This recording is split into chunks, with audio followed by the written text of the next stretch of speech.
નમસ્કાર વિદ્યાર્થી મિત્રો, ગઈ વખતે આપણે નિવાસસ્થાન વિશે સમજ્યા. હવે સજીવોની લાક્ષણિકતા વિશે જોઈએ કે વિવિધ વિસ્તારોની મુલાકાત લીધી અને પ્રવૃત્તિ એકમાં આપણે વિવિધ વિસ્તારોમાં જોવા મળતી વસ્તુઓ, વનસ્પતિઓ અને પ્રાણીઓની યાદી બનાવી હતી. હવે યાદીમાં રહેલા ઉદાહરણોમાં કેટલાક સજીવ છે તે વિશે વિચારીએ તો ચાલો જંગલમાંથી મળી આવતા ઉદાહરણોની વાત કરીએ. વૃક્ષો, વેલાઓ, નાના મોટા પ્રાણીઓ, પક્ષીઓ, સાપ, જંતુઓ, ખડકો, માટી, પાણી, હવા, સૂકા પાંદડા, મૃત પ્રાણીઓ, બિલાડીના ટોપ, એને બીજું શું કહેવાય મશરૂમ, શેવાળ, એને બીજું શું કહેવાય છે મોસ. એ જંગલમાં રહેલી વસ્તુઓના થોડાક ઉદાહરણો છે. આમાંથી કેટલાક સજીવ છે. હાલમાં તમારી આસપાસ દેખાતી વસ્તુઓમાં કેટલીક સજીવ છે અને કેટલીક નિર્જીવ જૂથની છે તે વિશે વિચારો. કેટલાક કિસ્સાઓમાં આપણા માટે તે જાણવું સરળ છે, જેમ કે આપણા ઘરમાં રહેલી ખુરશી, ટેબલ જેવી વસ્તુઓ જીવંત નથી.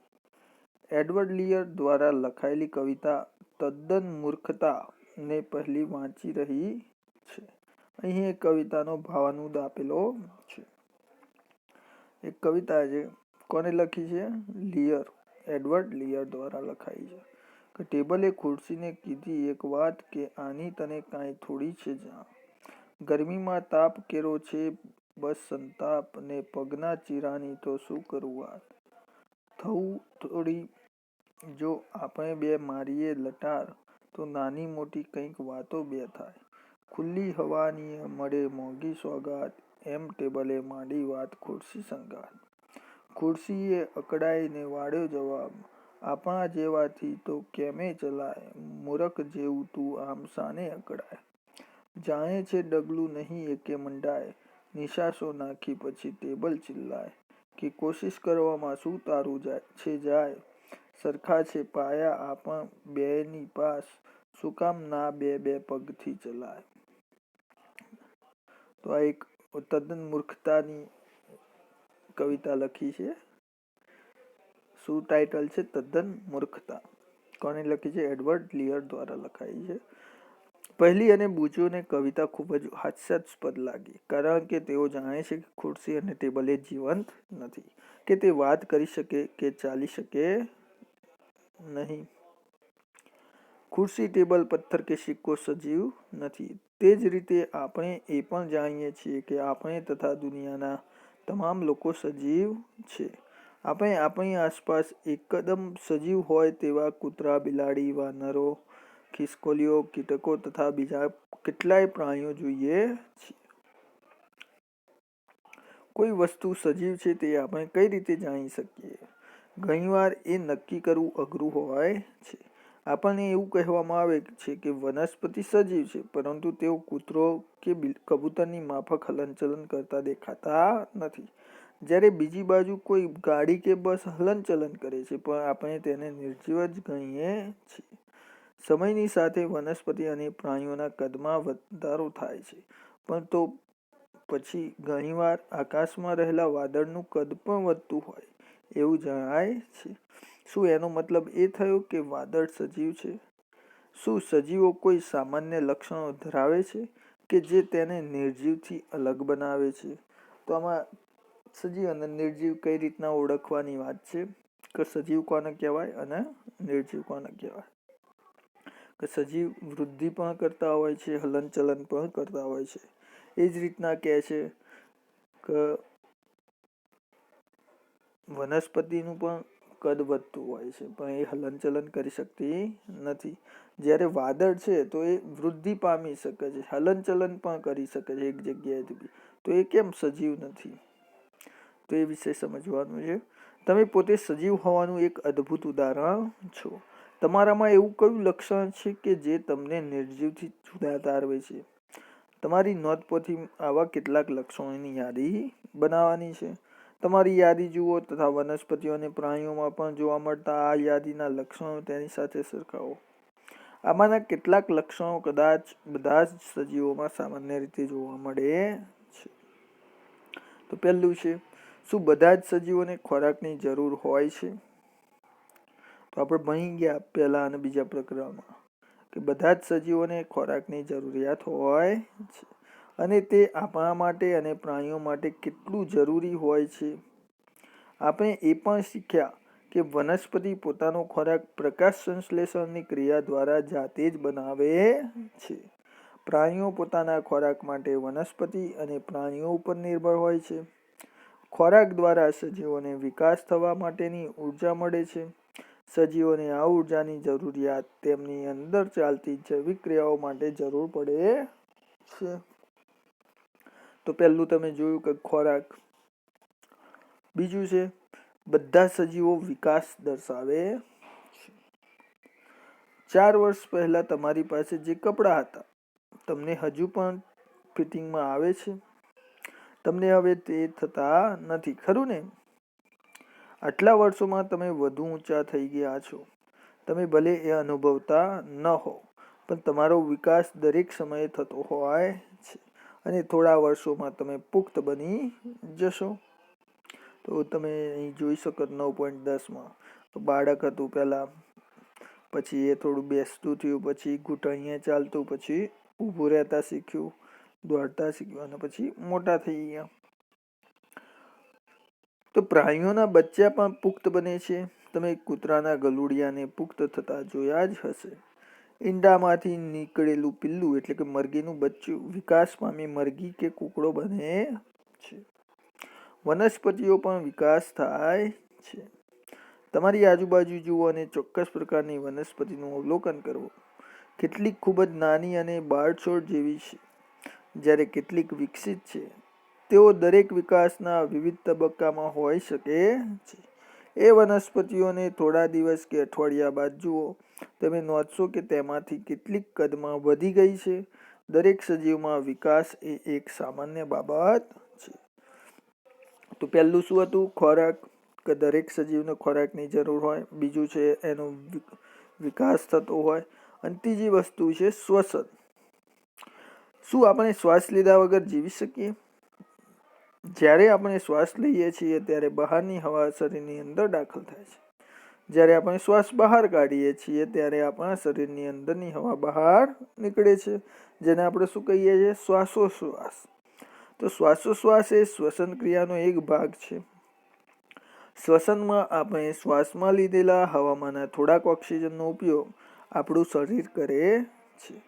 આ પ્રક્રિયામાં ઉત્પન્ન થયેલો કાર્બન ડાયોક્સાઇડ આપણે બહાર કાઢીએ છીએ. એ જ રીતના ગાય, ભેંસ, કૂતરા કે બિલાડીમાં થતી શ્વસન પ્રક્રિયા મનુષ્યોમાં થતી પ્રક્રિયા જેવી જ હોય છે. આવા પ્રાણીઓ આરામ કરતા હોય ત્યારે તેમાંથી કોઈ એકનું અવલોકન કરો અને તેમના પેટના હલનચલનને નોંધો. આ ધીમું હલનચલન દર્શાવે છે કે તેઓ શ્વાસ લઈ રહ્યા છે. દરેક સજીવ માટે શ્વસન જરૂરી છે. શરીરે લીધેલા ખોરાકમાંથી અંતે શ્વસનને લીધે જ ઉર્જા મળે છે. વાત વિનિમય એટલે કે વાયુઓની આપ-લે કહેવાય ની પ્રક્રિયા કે જે શ્વસનનો જ એક માર્ગ છે.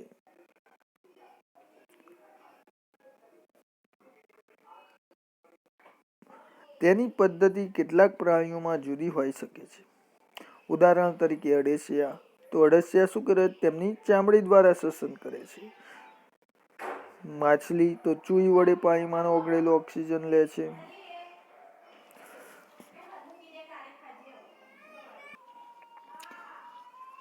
તો માછલી શાના દ્વારા ઓક્સિજન લે છે? ચૂઈ દ્વારા.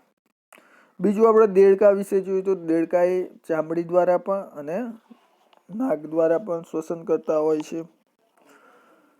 શું વનસ્પતિઓ પણ શ્વસન કરે છે? તો હવે વનસ્પતિની વાત આવી. તો વનસ્પતિમાં સામાન્ય રીતે પર્ણો દ્વારા વાત વિનિમય થાય છે. પણ તેમાં રહેલા સૂક્ષ્મ છિદ્રો એને બીજું કહેવાય છે પર્ણરંધ્રો દ્વારા હવા અંદર લે છે અને ઓક્સિજનનો ઉપયોગ કરે છે. તેઓ હવામાં કાર્બન ડાયોક્સાઇડ બહાર કાઢે છે.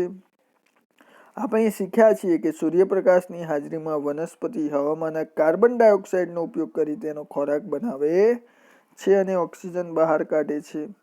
તો વનસ્પતિ દ્વારા ખોરાક બનાવવાની પ્રક્રિયા દરમિયાન મુક્ત થતા ઓક્સિજનનું પ્રમાણ શ્વસન ક્રિયામાં વપરાતા ઓક્સિજન કરતાં કેવું હોય છે? વધુ હોય છે.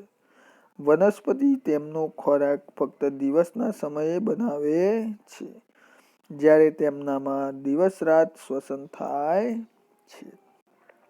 તો આ વસ્તુ ખાસ સમજવાની છે. દિવસ દરમિયાન એ ખોરાક બનાવે છે ત્યારે પુષ્કળ પ્રમાણમાં ઓક્સિજન શું કરે છે? મુક્ત કરે છે. પણ જ્યારે રાત્રિ દરમિયાન એ શ્વસન કરે ત્યારે શું કરે છે? કાર્બન ડાયોક્સાઇડ લે છે અને કાર્બન ડાયોક્સાઇડ મુક્ત કરે છે અને ઓક્સિજન લે છે. પણ જે ઓક્સિજન તે ગ્રહણ કરે છે એના કરતા પુષ્કળ પ્રમાણમાં ઓક્સિજન શું કરે છે? મુક્ત કરે છે. આગળ, શું દરેક સજીવ ઉત્તેજનાનો પ્રતિચાર આપે છે? તો હવે આગળ જોવાનું છે. ઉત્તેજના એટલે કે તમને વાઘ ખીલ્લી વાગે તો કેવું આમ તરત ચેતના જાગે છે, એ જ રીત એ વાત છે. તો તમે ખુલ્લા પગે ચાલતા હોવ ત્યારે પગમાં તીક્ષ્ણ કાંટો ભોંકાય ત્યારે તમે કઈ રીતે પ્રતિભાવ આપો છો? જ્યારે તમે તમારી પસંદગીની કોઈ વાનગી જુઓ કે તેના વિશે વિચારો છો ત્યારે તમને કેવો અનુભવ થાય છે? તમે અચાનક અંધારી જગ્યામાંથી તીવ્ર સૂર્યપ્રકાશના સ્થળે જાઓ છો તો શું થશે?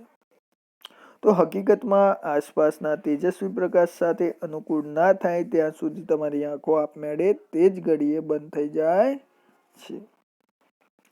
તમારી પસંદગીની વાનગી, તીવ્ર પ્રકાશ અને કાંટો એ આમ તો આસપાસના વાતાવરણમાં બદલાવના ઉદાહરણો છે. આપણા બધા જ આવા બદલાવને તાત્કાલિક પ્રતિચાર આપીએ છીએ.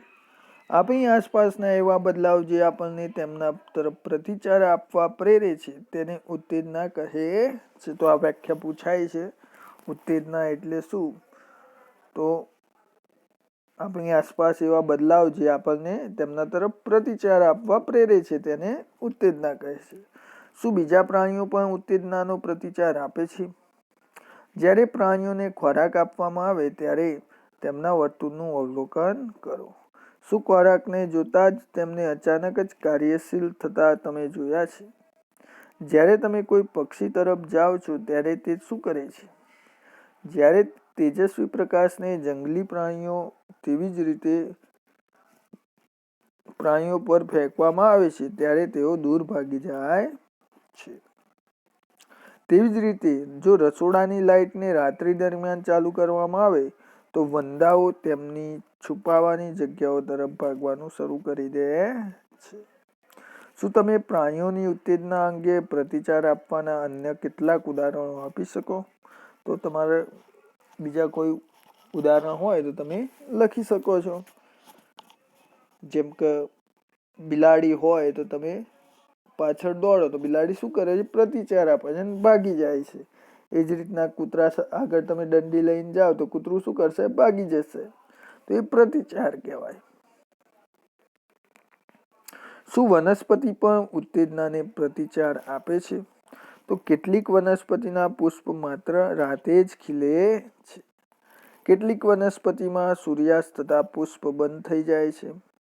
લજામણી જેવી કેટલીક વનસ્પતિના પર્ણને કોઈ અડકે ત્યારે પર્ણ બંધ થઈ જાય છે.